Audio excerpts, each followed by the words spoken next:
இல்ல குழந்தையே, உன்னுடைய குலதெய்வத்திடம் இருந்து இந்த வெள்ளிக்கிழமையில் உனக்கான வாக்கு ஒன்று வந்திருக்கின்றது. இந்த வாக்கு எனது என் தங்க பிள்ளை உன்னுடைய வாழ்க்கை சம்பந்தமானது. உன்னுடைய குலதெய்வம் அத்தனை எளிதெல்லாம் உன்னை காண வந்து விடுவதில்லை. சில அதிசக்தி வாய்ந்த நாட்களில் அவருடைய சில விஷயங்கள் உன்னிடத்தில் சொல்ல வேண்டும் என்றுதான் அவர்கள் உன்னை தேடி தோன்றி வந்து விடுவார்கள். அது மட்டுமல்லாமல் உனக்கு ஏதேனும் பிரச்சனைகள் உன்னை வந்து வாட்டி வதைத்து கொண்டிருந்தாலும் அந்த நேரத்தில் உன்னை தேடி வந்து விடுவார்கள். அப்படி ஒரு சூழ்நிலைதான் இன்று உன்னை சந்திக்க வந்திருக்கிறார்கள். உன்னுடைய குலதெய்வத்தின் மனதில் ஏதோ ஒரு விஷயம் உனக்கு உடனே சொல்லிவிட வேண்டும் என்று இருக்கிறது. அதை இந்த நல்ல நாளில் சொல்லிவிட வேண்டும் என்றுதான் வந்திருக்கின்றேன். அப்படி உனக்கு இதனை தெரிவித்து விட்டால் உனக்கு உன்னுடைய வாழ்க்கையில் இருக்கின்ற ஒரு மிகப்பெரிய குழப்பத்திற்கு தீர்வு கிடைத்துவிடும் என்று நினைத்து விட்டார்கள் அல்லவா? அவர்கள் நினைத்தது சரி என்று உன் அம்மா எனக்கு தோன்றியது. அதனால்தான் அவர்கள் சொன்ன விஷயத்தை உன்னிடத்தில் சொல்லிவிட வேண்டும் என்று ஓடோடி வந்திருக்கிறேன். என் தங்கமே, பொதுவாக சில நாட்களில் உன்னுடைய வாழ்க்கையில் பிரச்சனைகள் அதிகமாக தொடர்ந்து வந்து கொண்டே இருக்கின்றது. ஒன்று முடிந்தால் அடுத்து முடிந்தால் என்று நினைக்கின்ற நேரத்தில் இன்னொரு பிரச்சனை என்று வாழ்க்கையில் மாறி மாறி வந்து கொண்டேதான் இருக்கின்றது. என் குழந்தை, நீ என்ன செய்ய போகிறாய், என்ன நினைக்கிறாய், எனக்கு நேரம் சரியில்லையே என்று என்னுடைய குலதெய்வம் இதையெல்லாம் பார்த்து கொண்டிருக்கிறார்களே என்று எனக்கு இதற்கு ஒரு தீர்வினை அவர்கள் கொடுக்க மாட்டார்களா என்று கேட்டாய் அல்லவா? அப்படியானால் என் செல்ல குழந்தை, ஒரு பிரச்சனை உன்னை சுற்றி சூழ்ந்து கொண்டிருக்கிறது. அதற்கான தீர்வினை உன்னுடைய குலதெய்வத்திடம் இருந்து நீ கேட்டிருக்கின்றாய். அதற்கு அவர்கள் சொன்ன பதில் இதோ.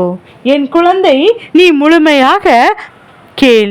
நிச்சயமாக பிரச்சனைக்கான தீர்வு உனக்கு கிடைத்துவிடும். என் தங்க பிள்ளையே, இன்று உனக்கு வந்து கொண்டிருக்கின்ற இந்த பிரச்சனையாது என்றோ ஒரு நாள் நீ செய்த தவறின்றி விளைவுதான் தவறு என்று சொல்லிவிட முடியாது.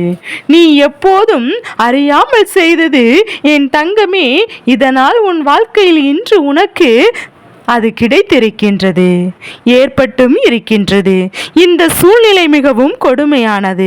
உன்னால் அதை ஏற்றுக்கொள்ள முடியாதவில்லை என்றால், அதை மறுக்கவும் முடியவில்லை என்றால், நமக்கு மட்டும் ஏன் பிரச்சனைகள் இப்படி வருகின்றது என்று நீ நினைக்கின்றாய் அல்லவா? என் குழந்தையே, இந்த நேரத்தில் உன் வாழ்க்கையில் சில அதிசக்தி வாய்ந்த முக்கியமான சூழ்நிலைகளை புரிந்து கொள்ள வேண்டும். யாரெல்லாம் உடன் இருக்கிறார்கள் என்பதையும் நீ புரிந்து கொள்ள வேண்டும். யாரெல்லாம் இப்போது உன்னை குறை சொல்லிக் கொண்டிருக்கிறார்கள் என்று என் குழந்தை நீ புரிந்து கொள்ள வேண்டும். வாழ்க்கையில் சில தவறுகள் நிச்சயமாக எல்லோருக்கும் நடக்கும். தவறை செய்யாத மனிதன் என்று யாரும் கைகட்டிவிட முடியாது. அப்படிப்பட்ட ஒரு சூழ்நிலை இப்போது இன்று உனக்கு நீயும் அதேபோல் தெரியாமல் செய்த ஒரு தவறினால் இன்று மனம் வேதனை அடைகின்ற நிலைமை உனக்கு வந்து விட்டதல்லவா? என் தங்க பிள்ளையே, என்னதான் இந்த வாழ்க்கை பற்றிய பயம் உனக்கு அதிகமாக வந்திருக்கின்றதோ என்று இருந்தாலும் ஒரு சில விஷயம் மட்டும்தான் உன்னை தாங்கி பிடித்து கொண்டிருக்கின்றது. அதுதான் நீ உன்னுடைய குலதெய்வத்தின் மீது கொண்டிருக்கிறது என்பதையும் நீ புரிந்து கொள்ள வேண்டும். நம்பிக்கை அது மட்டுமில்லாமல் என் தங்க பிள்ளை, உன்னுடைய குலதெய்வம் எப்போதெல்லாம் உன்னுடைய வாழ்க்கையில் நல்ல நல்ல விஷயங்களை தர வேண்டும் என்று நினைக்கின்றார்களோ அந்த நேரத்தில் என் பிள்ளை, எல்லா பிள்ளையும் நீயும் மனவாட்டத்தையே இருந்து கொண்டிருக்கின்றாய். பிரச்சனைகள் இப்போது உனக்கு இருப்பது உண்மைதான். உனக்கே அம்மா நிச்சயமாக ஒரு வரம், எனக்கு நேரம் சரியில்லையா என்று சொல்லி புலம்புகின்ற அளவிற்கு இருக்கின்றது என்பதையும் நானும் நன்கு உணர்கின்றேன்.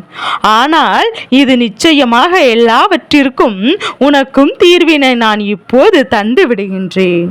இதை உனக்கு கொடுத்தவர்கள் யார் என்பதையும் உனக்கு நான் இப்போது சொல்கிறேன். என் செல்ல குழந்தையே, இந்த பிரச்சனையால் உன் வாழ்க்கையில் ஏற்பட்ட பாதிப்புகள் என்ன? தெரியுமா? உன்னுடைய அன்றாட செயல்பாடுகள் எல்லாம் தடைபட்டு நின்று விட்டது. நீ ஒவ்வொரு நாளும் செய்ய நினைக்கின்ற விஷயங்களை உன்னால் சரியாக செய்துவிட முடியவில்லை.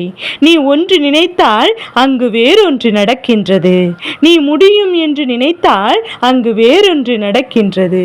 இந்த விஷயங்கள் எல்லாம் என் பிள்ளை உனக்கு முடியாமல் போய்விடுகின்றதல்லவா?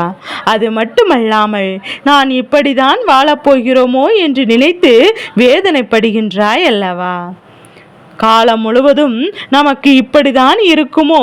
இனி ஒரு நாளும் என் பிள்ளை நம் வாழ்க்கையில் நமக்கென்ற சந்தோஷம் கிடைத்து விடாதா? ஒரு முறை நாம் தெரியாமல் செய்த தவறுக்காக இத்தனை பெரிய தண்டனைகள் நியாயமா என்று என் குழந்தை நீ வேதனைப்படுகின்றாய்.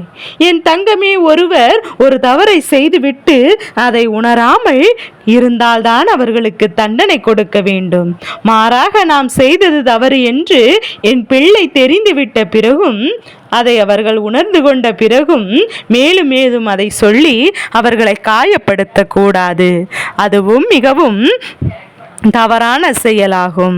என் குழந்தையை இது போன்ற தவறான செயல்களில் எல்லாம் என் குழந்தை நீ செய்வதனால் உன்னுடைய வாழ்க்கையில் உன்னை பற்றி மிகவும் சுற்றி நடக்கின்ற சில விஷயங்கள் இத்தனை காயத்தையும் கொடுத்து விட்டது என்பதையும் என் குழந்தை நீ புரிந்து கொள். உன்னுடைய குலதெய்வத்தின் மனவேதனை இதுதான். தவறுகளை செய்வதற்கு முன்பாக என் பிள்ளை யோசிக்காமல் இப்போது பிரச்சனைகள் வந்தவுடன் ஐயோ அம்மா அப்பா என்று சொல்லும் போது உடனடியாக உன்னை அதிலிருந்து காப்பாற்ற முடியாமல் இதற்கு காரணமாக நீயாகவே இருக்கின்றாய். என் குழந்தையே, இப்போது உனக்கு கஷ்டங்கள் நிச்சயமாக கொடுக்கின்றவர்களை மீண்டும் ஏதாவது ஒரு சூழ்நிலையில் நீ ஏற்றுக்கொள். உனக்கு வந்துவிடும் என்பதையும் எனக்கு நன்றாக தெரியும்.